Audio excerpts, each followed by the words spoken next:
obviously I'm going for monkey fish. Do I have a choice? No. I stole it. Okay.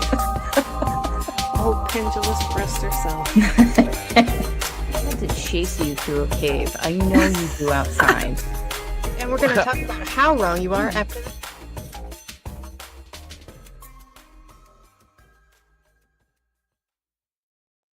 Hey, everybody, and welcome to Monsters Lounge. I'm Jeni. And I'm Tressa. Listen, Tressa. Yeah, what's up? Technical difficulties with our guests, but we're working on it.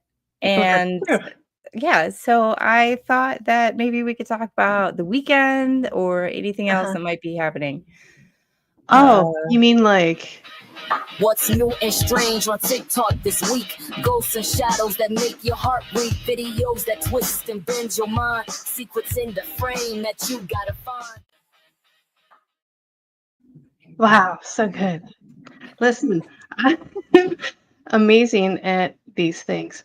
But also, I want to tell you about this TikTok guy. So this guy, right? He claims to be a shapeshifter from like government injections from when he was in the military. It's crazy. Like super soldier kind of deal or what? Exactly, a super soldier kind of a deal. Let's take a look at one of his videos, shall we? Yes, please.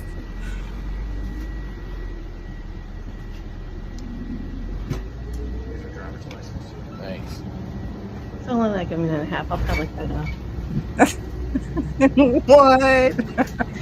He had like a million hands. Those paramedics are so weirded out. Eyes there, and look at Kevin James back there. What? What? Okay, like I slowed that part down. That wasn't originally in the video. Like your hands and your elbows being on fire. Yeah. You can't even do this fucking. I think I was gonna say that.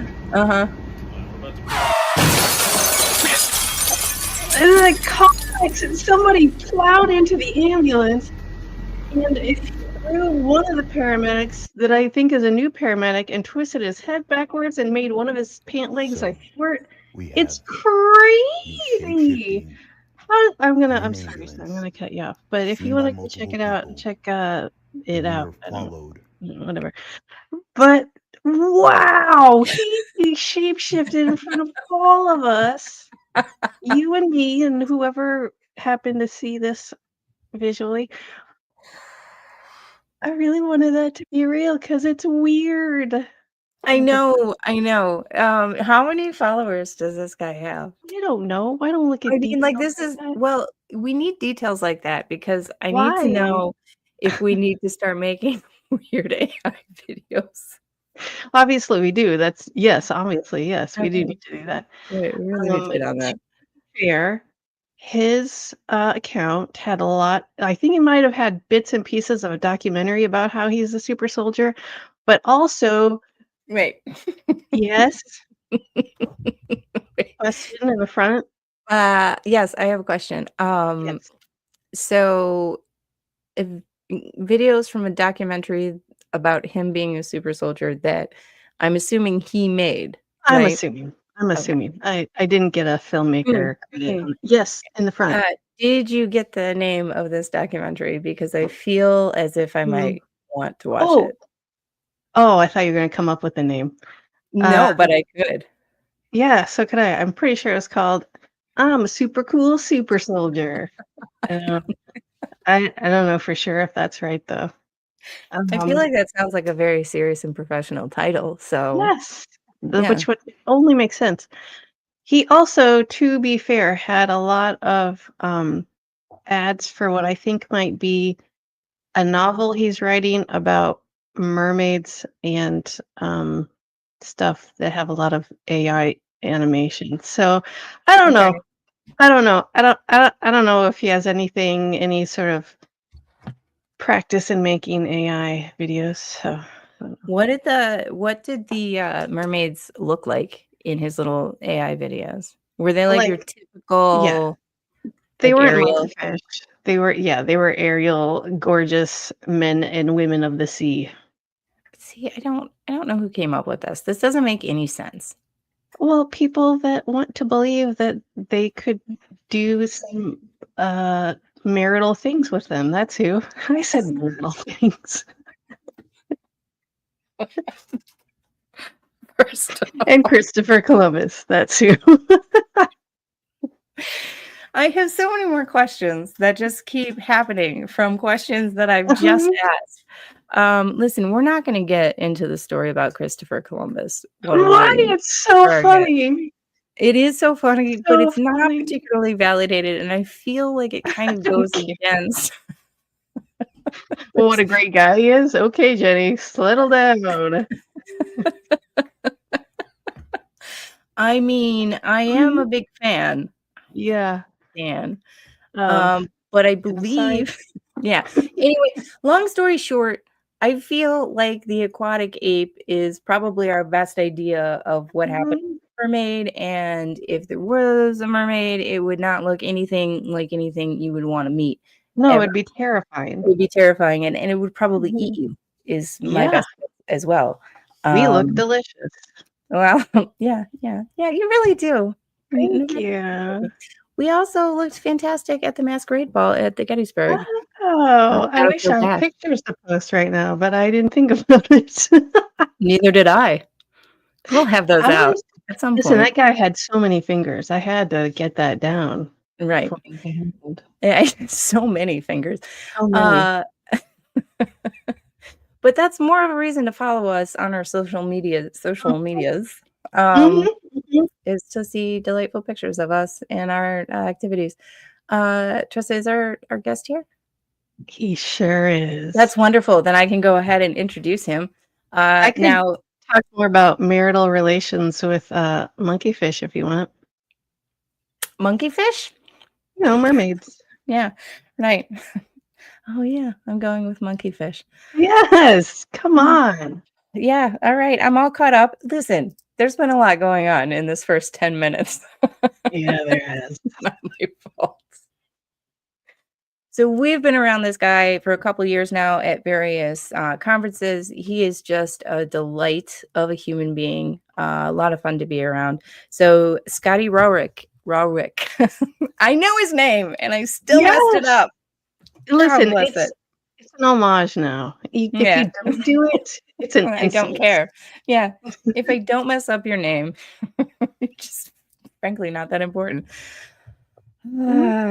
So anyway, Trinity, let me tell you because I messed up the name. Oh, well, it's really far from my name. That's why I know. That's how important you are. So he's a psychic medium. He also investigates ghosts, and you may have seen him at some of these conferences in his delightful vehicle that looks very similar to the Ghostbusters car, which is amazing. So please just help me welcome Scotty. Oh, okay. Yeah. Hi, guys. Oh, hello.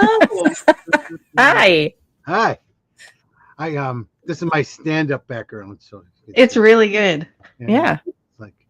Okay, did I ever tell you about? No. Whatever you do, just like Mr. Rorek it's like Mr. Rorek from Fantasy Island. That's what. Your suit is not nearly wide enough. I know. The old TV show, hey, the plane, smile. My fine Corinthian leather. That's two different people. You know what? I like the combo. That's Ricardo Montalban. I got it. I got all the old. I'm so old. I understand what the 70s and 80s were. So, well, listen. We can definitely attest to your appreciation of pop culture. Yeah. Being that when we saw you last time at Broadhead Manor, you had a game show going on, and you had a microphone that was straight out of The Price is Right. Yep, and the Match Game. It was a replica of a 1970s microphone, but it wouldn't hook up to the sound system correctly, so I just used it as the prop. It was the perfect prop, and that is the only game show microphone that should ever be used in any sort of game show. I agree. And then my prizes were But I couldn't find any turtle wax. But I had rice-a-roni, the San Francisco treat. So You did indeed. Mm-hmm. Yeah. Roni. Yeah. And that's it. That's the show. That's all we're going to talk about. Yeah. See you next week. Yeah. Bye-bye. All right. So I was reading an article about you, and I read it something interesting. Yeah. No, I think it was a good one. I feel like it was. Right. Also, I wrote it and made it up. So seems fun. Stop doing that. Yeah. So, but you have had sort of psychic abilities for a very long time, but they reemerged right around the same time as the first Ghostbusters came out. Is that accurate? Yeah, that is accurate. That's kind of the whole big thing. I mean, when I was a kid, let's go back in our Wayback Machine, back into the 60s. That's when I was born. I'm like I said, I'm ancient. So, but anyway, the 60s were a time when I told people about spirits and talking to ghosts and stuff, and it wasn't very smart at that time. I mean, it's not that smart now, but it's a lot better now than it was in the 60s. And I mean, I was made fun of. I mean, it's really weird now. All the kids in school are in my class reunions. You know, we're doing 40 years class reunions and stuff, and they all go, "Man, I wish we would have talked to you about that back then, because I had this happen, I had this happen, I had this." I'm like, "Oh, yeah, I wish you would have, because then I would have felt normal, and I wouldn't have felt like the stock of the school." And so so I did shut it off when I was in just right before middle school. And I said to Spirit, I said, "No, I'm not going to do it anymore. I'm going to pretend you're not here. I'm going to just walk away, and that's it. You know, we're going to call it quits." And it wasn't until I went to the University of Wisconsin at Oshkosh, and I went to school there for theater and television, was my degrees in. So I was going to do radio or TV or something like that, you know. And so I started, and one day I'm working at the theater, because that's where my job was to pay for school too. Was when I walk up in the middle of the day, middle of the afternoon, open the door, and there's a lady standing right in front of me. Well, she wasn't standing because she had no feet. She had no legs. She had no arms. But she was just standing there smiling at me. And I screamed. Oh, my God. I screamed, and I ran out of there. And all the kids in the classrooms were all around me. Were like, going, they came running out and going, "What's going on?" And I said, "I just saw a ghost." And I went, "Oh, shit, Scott. You just came out to everyone again." I came right back out. But now we're in the 80s, and now it was really cool because the girls all gave me dates. I had my dance card was filled every night. And all the girls wanted to talk about ghosts and boards and all the fun stuff that was happening, you know, around school. So it was a cool time. And then Ghostbusters came out, and the exact same, well, very similar lady. She was in the movie Ghostbusters, and everyone said, "Isn't that what you just told us about?" Yeah. And I said, and so I called up Dan and said, "Hey, you bastards steal my ideas. Give me credit." He did. Oh, what? Yeah, I know. Oh, well, that's Rude. But yeah, it was very similar. But then all of a sudden, with that and me telling everybody about that, and me finding stuff out, then there was no way of going back in and hiding after that. So then I've been out ever since. So good. Don't go back in there. No, I won't. I mean, but that's kind of what I do now, and that's kind of what my whole focus is to never ever let anyone that has that same feelings that I had. I don't want anyone to ever feel like that again. Have nobody to turn to. Nobody believes you. Nobody understands you. Nobody, you know, wants to talk with you. Everyone's calling you freak. Everyone's calling you, you know, the worst stuff. It was nasty. It was a nasty life. And now everybody makes fun of it. I mean, after 40 years, you know, "Oh yeah, you remember when you said that?" I was like, "Yeah, should have believed me then, not now," you know. Mm-hmm. But now, like, I'm the center of attention at every class reunion. It's like, I don't understand. You know, why did it change in 40 years? But then again, part of it was the Ghostbusters, because I've done paranormal conventions with Dan Aykroyd and with Ernie Hudson. Ernie and I did one in Chicago together, and his table was like right next to mine, and we were talking, and all day long, people are coming up to Ernie telling him the ghost stories, just like we want everyone to come up and tell us, but they were telling Ernie. And Ernie finally turns to these people and goes, "Excuse me, I'm an actor. I am playing pretend." Yeah. And he goes, "I wouldn't ghost hunt if you paid me." He says, "Go talk to him. Go talk to him. He's the real Ghostbuster." I started crying. Oh my God, Ernie Hudson just called me a Ghostbuster. Like, but then I've talked to Dan because Dan's grandfather was a psychic medium, and he was a spiritualist, the same faith I'm in. So I didn't know that at all. Yeah, oh yeah, the spiritualist faith out of Lilydale, I guess is where it is now. But in the old days, it used to be here in Wisconsin where I am. It used to be out of Milwaukee. The Morris Pratt Institute taught all their pastors in Milwaukee. They used to have they had a Camp Waniwak here. It was bigger than Lilydale at the time, the one here in Wisconsin. So, yeah, the spiritualist faith had a very big following here in Wisconsin. So, who knew? Not me. Well, apparently Tressa knew. All right, because Dia told me about it. Only more information that Tressa's keeping from me, but that's all right. Yeah, no, you don't need to know it all. Yeah, moving on. So wait, is that kind of how?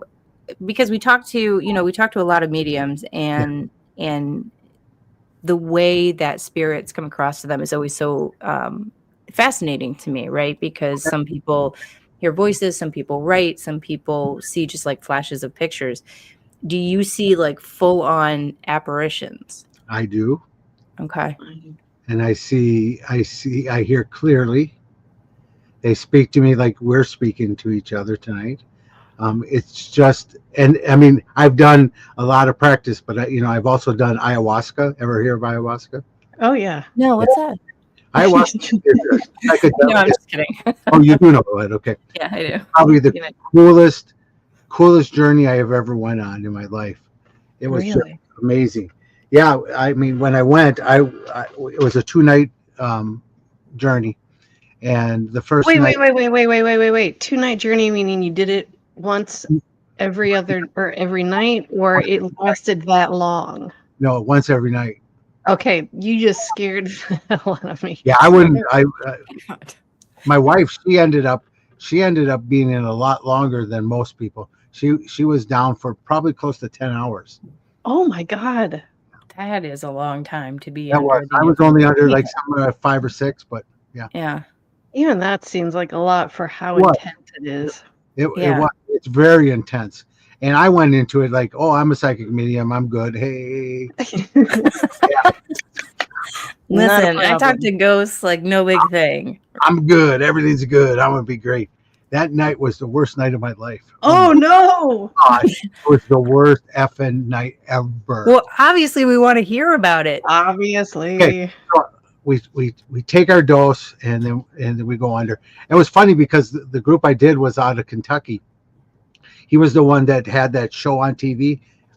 Steve Huff. He had a show on, I don't know, some channel, I think on. Anyway, he ended up passing away here. So, but no. He was a shaman on there that helped us. But anyway, that first night, so I go in and oh boy, I start seeing the gold, which everyone sees. The big whole production of the whole world, all the fractals, everything like moving and coming, and so you see the whole beginning. It's like, okay, here's the beginning. Here we go. Yeah, I'm going, okay, it's gonna be good. But then it got nasty. They took away everything from me. They took away time. I didn't understand what time was anymore. I was trying to ask them about it, but it didn't make any sense to me. Time was nothing to me. I couldn't even tell you what a Monday meant. It just made no sense. Somebody says, you have to go to work on Monday? What? What's a Monday? Tressa says the same thing. But yeah, I do. That's a little bit different. That's booze. But anyway. What no, I didn't say nothing. Anyway, that was my inside voice that came out. Mm-hmm. I didn't even hear it. Fine, go ahead. And then so that was the first thing. Then they took away, they took away time. Then they took away space and movement. So a room that normally looked like 1 foot, I was walking for an hour. and a room that was like an hour away, I was walking in a minute, so time was no longer, and space was no longer. I couldn't even figure out breathing. They took away breathing from me. And even though Steve was there, the shaman was talking with me, he kept saying, you're breathing because you have a CPAP on. Oh. I said, oh, man, I guess I am. And then he says, and you're talking. You have to be breathing. Yeah. I didn't think I was breathing. I mean, I didn't understand what my lungs were doing, what my body felt like, nothing. I feel like I've had that experience where it's like, oh, no, this is good. I can feel the air coming in now, and then it's going out. So I know for a fact it's happening. I just don't know for a fact that it's happening. Right. Yeah, it doesn't make any sense. Okay. No, that's just daily. All right. Now, who is they that you're referring to? Like they took away? Okay. So since I've taken ayahuasca, Mother Ayahuasca, which is the essence of the medicine because it's a plant that the Peruvian shamans used. And during the whole night, and the second night, she came up to me and said, she goes, I wanted to tell you, Scotty, welcome home. And I went, the second night was much better, but we'll get to that in a second. But she said, welcome home. So ayahuasca, so it is a guided meditation. So it's spirits and guides and spirit guides, angels, anything you want to call them. But they're the souls from the other side that are working with you. And I call them like my team, like my Wait. I'm so sorry. I got to ask this because I never even considered this. Does everyone meet with their guides when they're on ayahuasca, or is that just a specific to you? Yes, everyone meets. Oh. Okay, but can I not come home and like find you on ayahuasca? Nope. Can that not happen? Yeah. That is definitely going to happen. Cool. Never do it by yourself. So I'm going to give that one, please.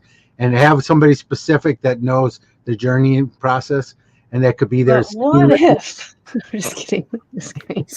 How about I have a really bad idea and do it the wrong way? I'm just kidding. That's okay. Go ahead. You're going to be so effed up. I'm sorry. I'm sorry. I'm in a goofy mood. That's right. I'm very goofy, so everything's good. Perfect. But please, we've interrupted your story 1,000 times at this point. First night, so I'm sitting there, and then all of a sudden, I was out of my body. I got an out-of-body experience that night. And I'm sitting there looking at my body on the CPAP, laying on the air mattress, and I'm standing up here looking at myself. And I was like, But I couldn't believe it because I'm like any other psychic and medium, I have all the immune problems. I have arthritis. I have, you name it, I have it. So this was the first time in my life that I remember not feeling sore. Oh. It was like the best feeling of ever. Wow. But then the shaman came up to me and he says to me, he goes, hi, Scotty, I see you're having an out-of-body experience. I went, what? And he goes, it's just the same way you talk to spirits. It's the same way I can see your spirit. And your spirit is standing outside of your body. I said, yes, I am. Yeah, I know. I thought it that moment that solidified that shaman to me. He just understood me, 100%. Yeah. And then he looks at me, he goes, I bet you're feeling great. I said, yeah, I feel awesome.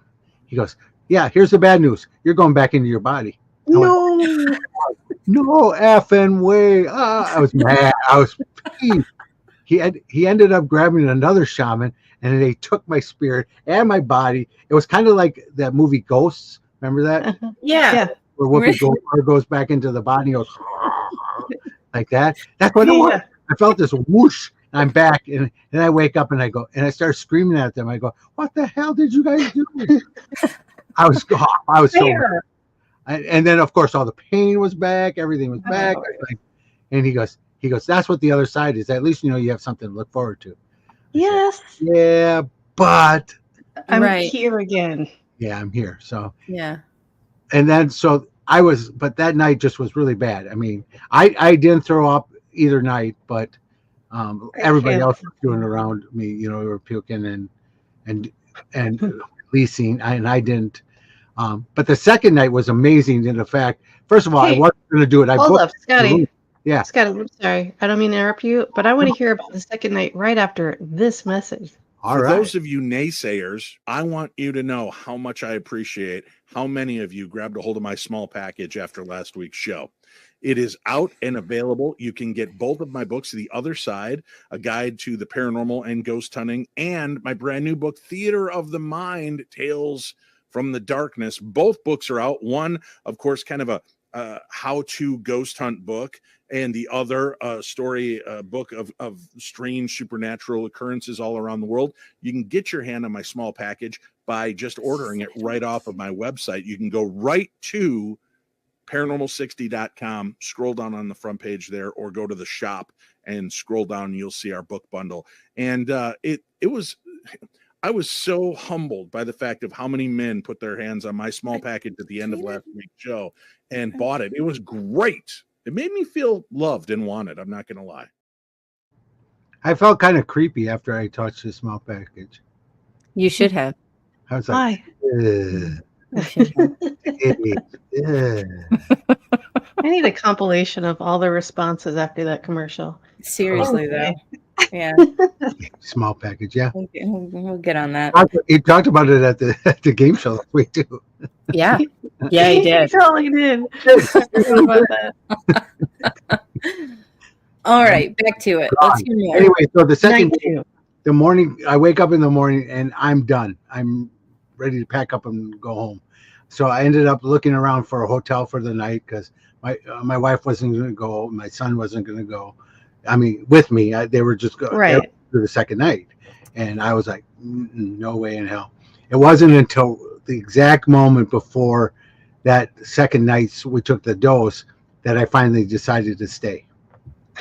Wait, after you took it, you're like, oh my God. Yeah, I'm like, okay, I'm going to stay. So I took it. And then the second night was incredible. It was the best night of my life. Tell us. Yeah, so the second night I felt, and they showed me, so she came through and said, welcome home. Mm-hmm. So we got other things to show you that you should remember. If you don't, here it comes. And so I spent the night with them, the other shamans from the other side, all relearning a lot of shamanic journeys and stuff like that. So I learned how to do past lives. I knew how to do meet your spirit guides, and so I went through all of this. They retaught me, and they taught me everything about love that night. I knew what unconditional love means. I knew that I wasn't doing it myself in my life, and that I was a jerk for not doing it. And then I had to change the way I do my life, and that's why I always talk about love now, because it's all about unconditional love. It's about that feeling that you should have had all your life, and most people don't remember until they die, and then they live it. Why don't you live it now as a human, and become that love, become that understanding to people all the time? And so that was so incredible that second night. And then make me cry. And then I was walking around, and I was giving everybody love because that's what they wanted me to do individual sessions with everybody. I said, okay. So I'm doing those, walking around. Shaman comes up and he goes, oh, they're teaching you love tonight. I was like, how does he know? So it was good. It was really funny that and I kept telling him that. But yeah, and then after that, my psychic abilities and my mediumship abilities changed. Okay. When I first started, I always had to listen. You had to listen, and I would teach people that you have to listen to spirit, and then tell exactly like you heard. You have to give that back exactly the same. You can't add your interpretation to it. You have to hear and say exactly the same. Now I don't say. I just let spirit do it to me, for me. And so it just comes, wow. And I don't even know what I'm saying, and I don't even remember most of my readings. It's because spirit just goes, wow. And I just let them come in and just speak. So a lot of people in my readings go, oh, that sounds like my grandma. I said, because it is your grandma because she's speaking. I am not. Yeah. You know, I don't know if maybe you my voice- watched. I don't know if you watched Dave's show last night, but he talked about what you told him at Broadhead last night. Oh, did he really? He was really I was really touched and impressed by what you had to say. well, thank you, and thank Good Dave. thing none of the rest of us know. Yeah, well, I wasn't good. Well, watch his show. What? I'm not an advertising. I don't, just like a doctor, I don't tell. Mm-hmm. I don't go run around. I don't run around. I had to start for Dave and blah, blah, blah, blah. Right. Why would you? That would be weird, and it would feel like advertising. It's personal. Yes, exactly. And if Dave wants to say it, then Dave wants to say it. And more power to him for that, because that's the healing that he needs. And that's the growth he needs is that understanding. Because I told him, I said, now I helped you open that channel between you and your dad. Now is your job. The rest of it is to continue working and building that. Yeah. Right. So moving on from that we're not going to talk about on the show because that's I'm gonna go back and watch. That's cool. Thanks. All right. So you said that it completely changed, and now you kind of, it just speaks right on through you. Does it happen? Yeah. Does it happen to you just when you're out and about, or do you sort of block all that off until you're ready to receive it? I am in a space finally after all my work and practice, and because I say the only difference between me and any other medium is the fact that I practice all the time. I said that's the only way you can get to Carnegie Hall is to practice, you know. So that's the only way I can get to Carnegie Hall is practice. So I do.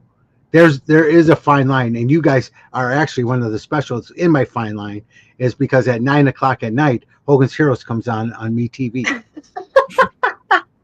And I am here instead of watching Hogan's Heroes.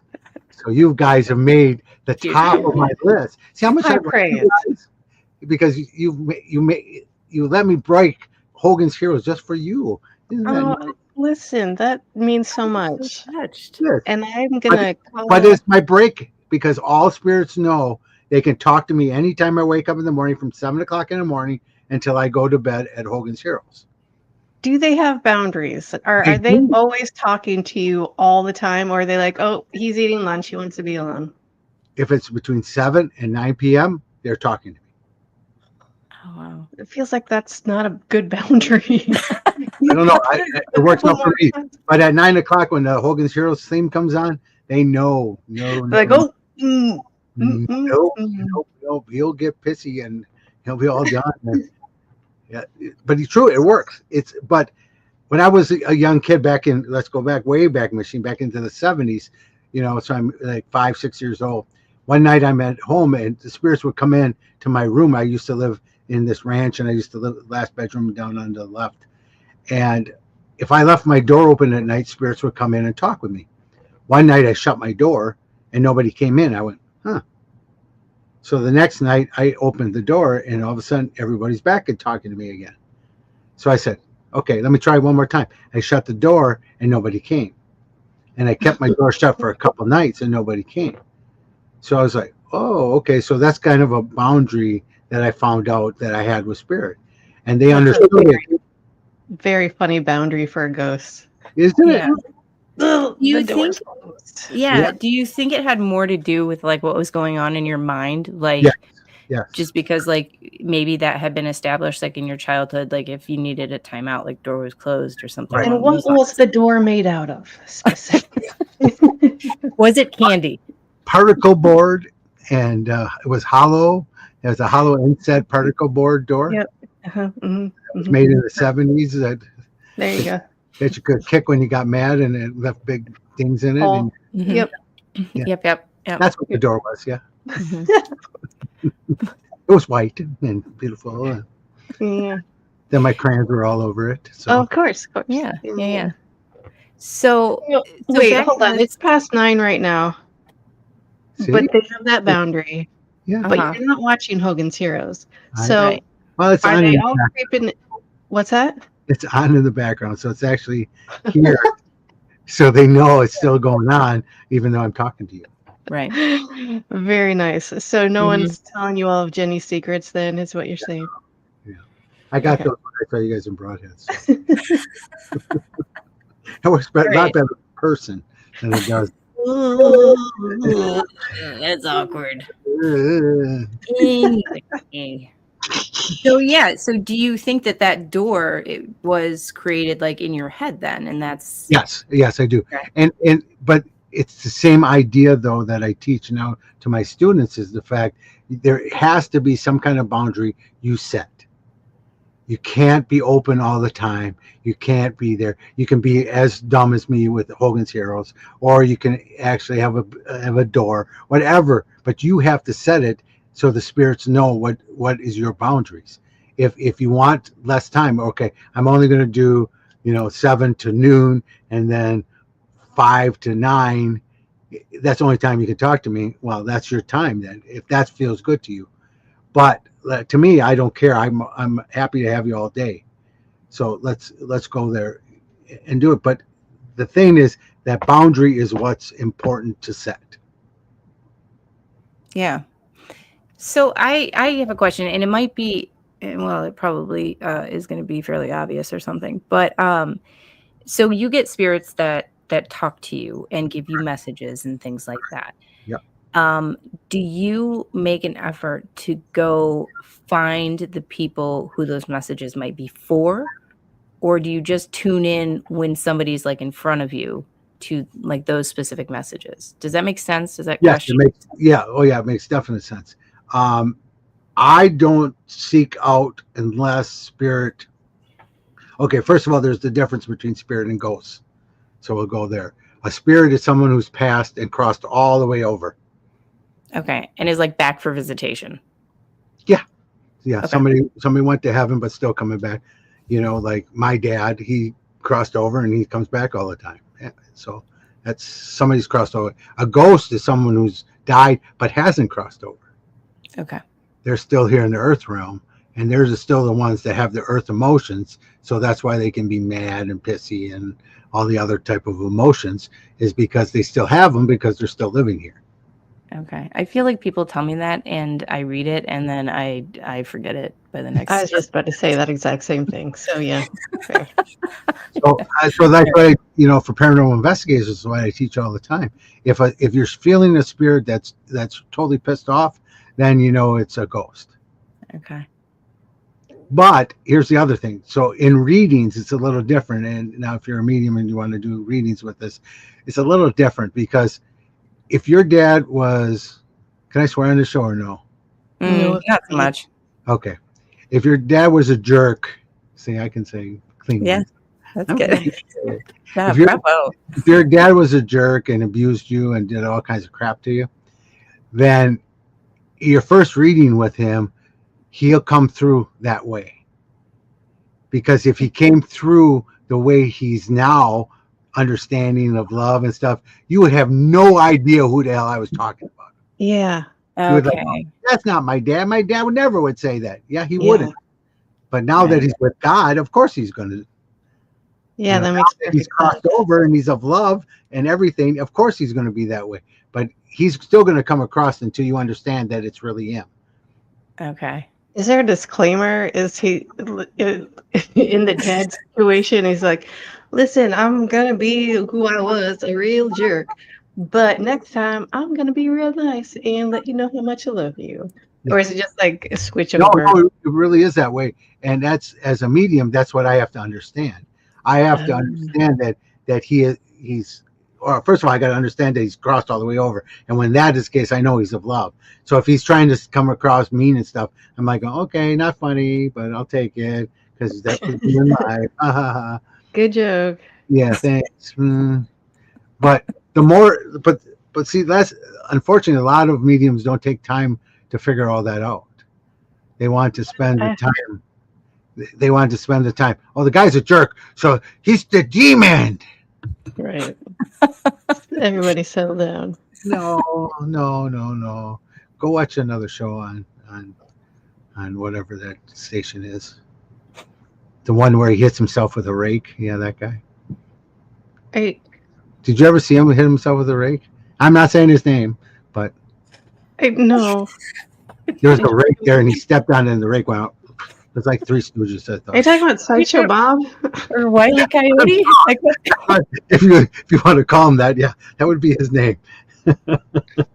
That was not meant disparaging to anyone. I don't know who you're talking A about. vampire in Rhode Island? A UFO crash in Connecticut? A flying moose in Maine? A haunted bridge that calls your name?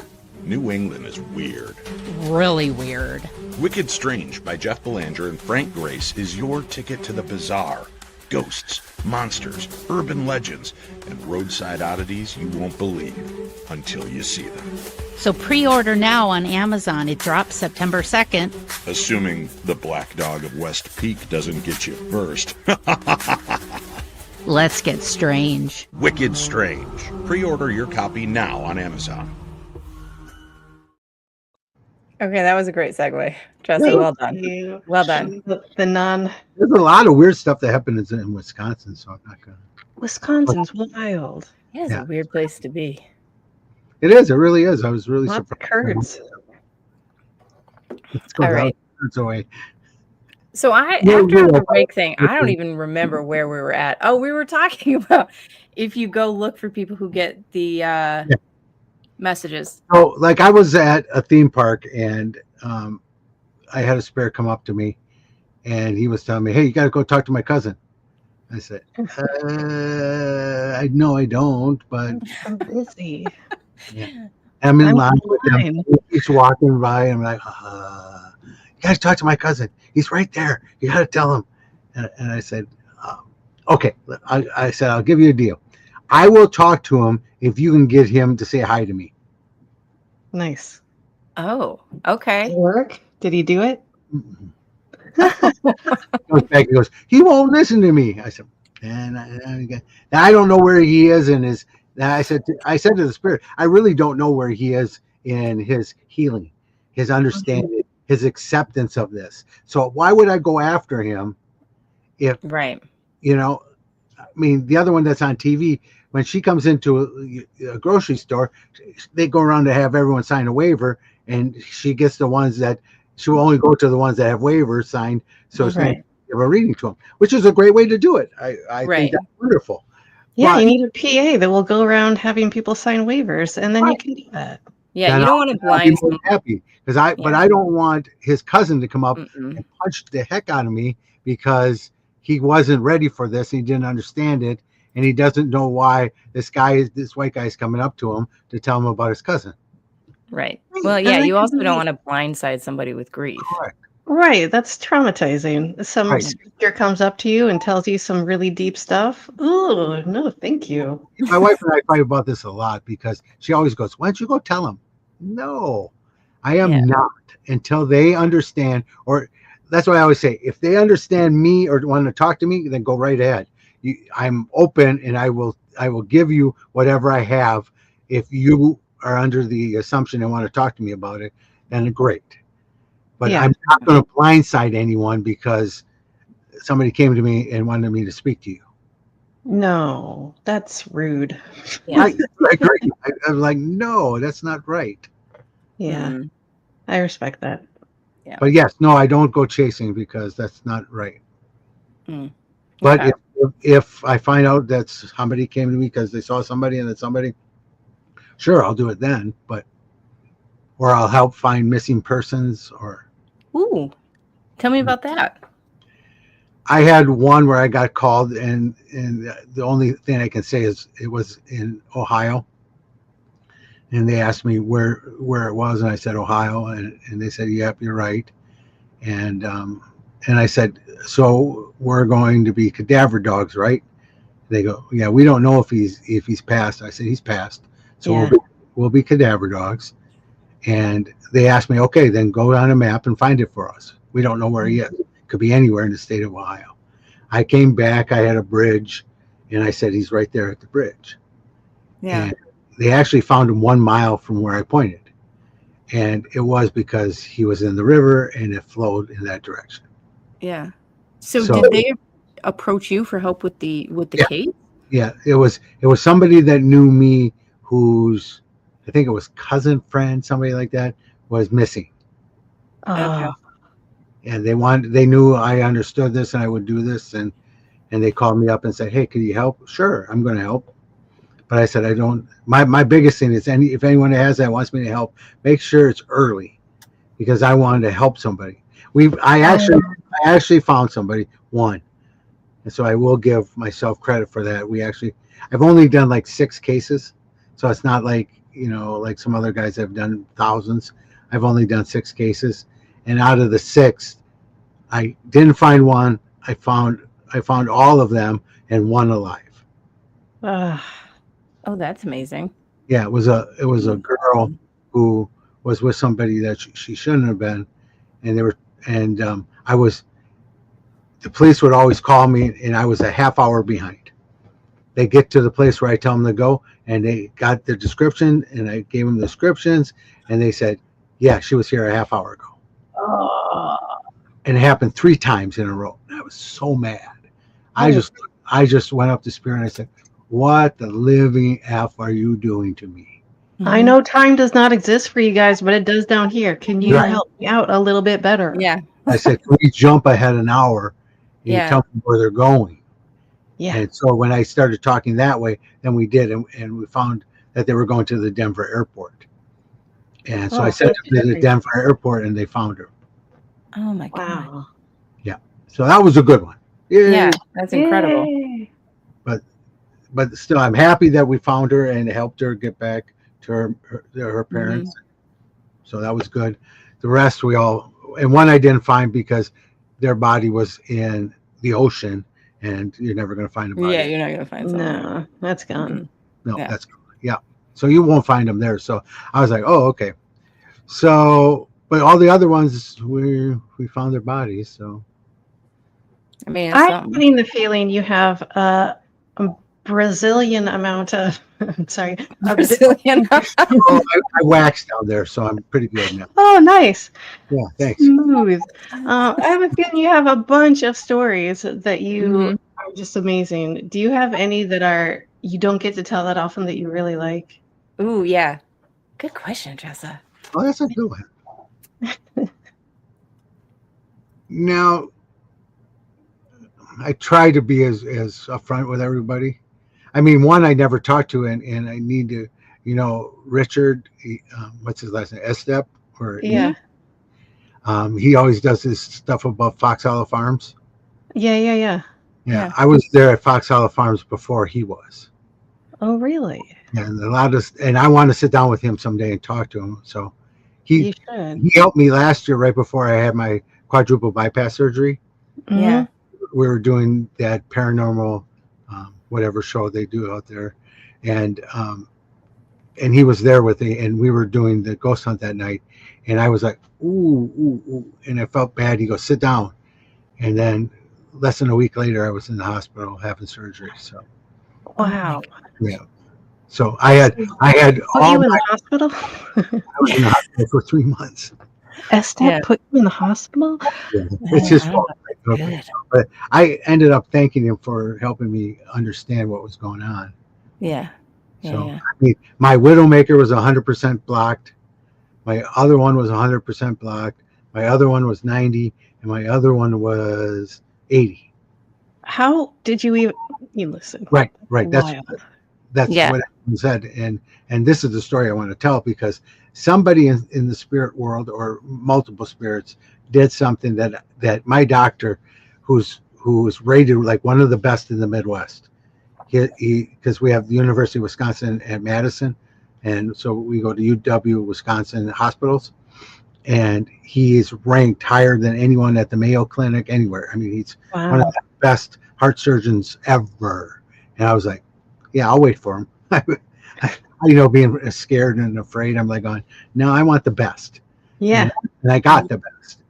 But he comes back, and a couple of days after, because I didn't remember much when I came back, he said, "You know why you didn't have a heart attack?" I said, "No."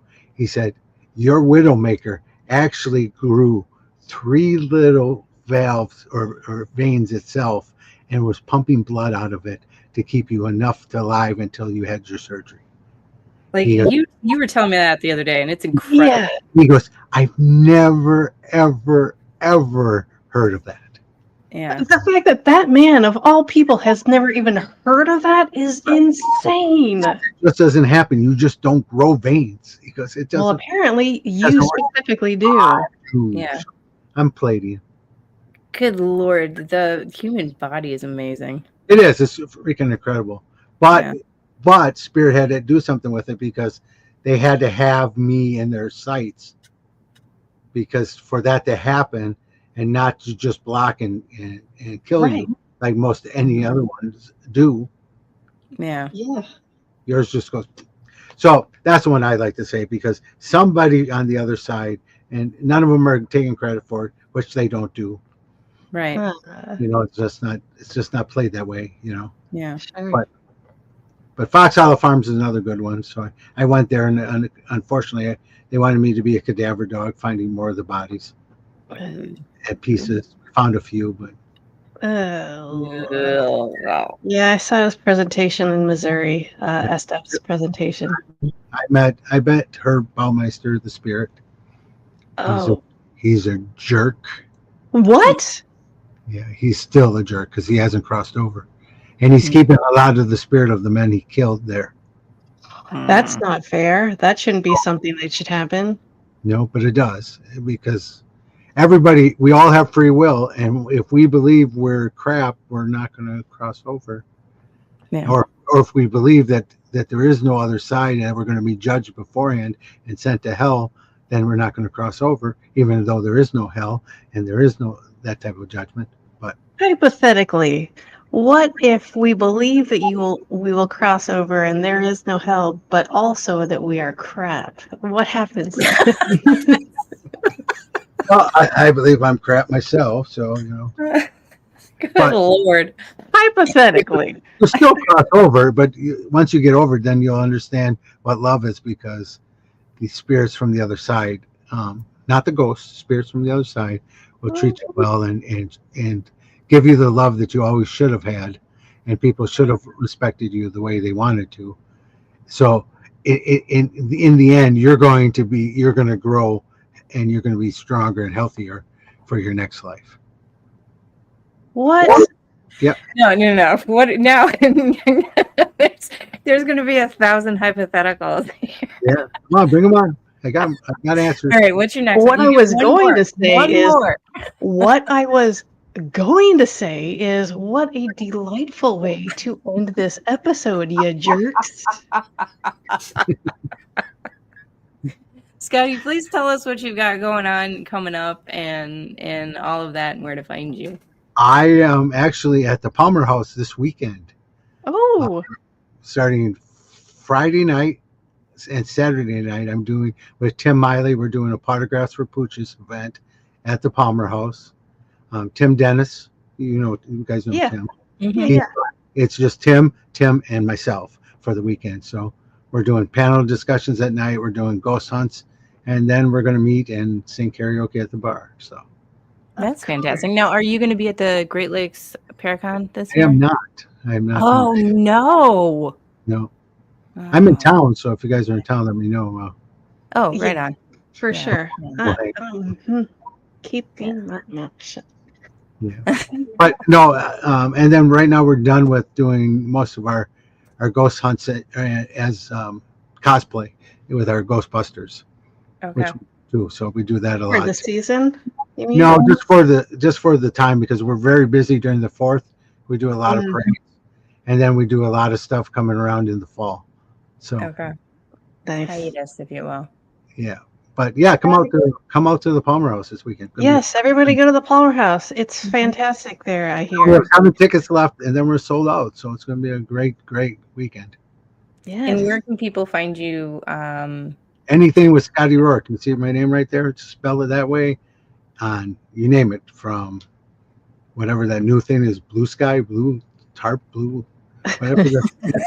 I don't know.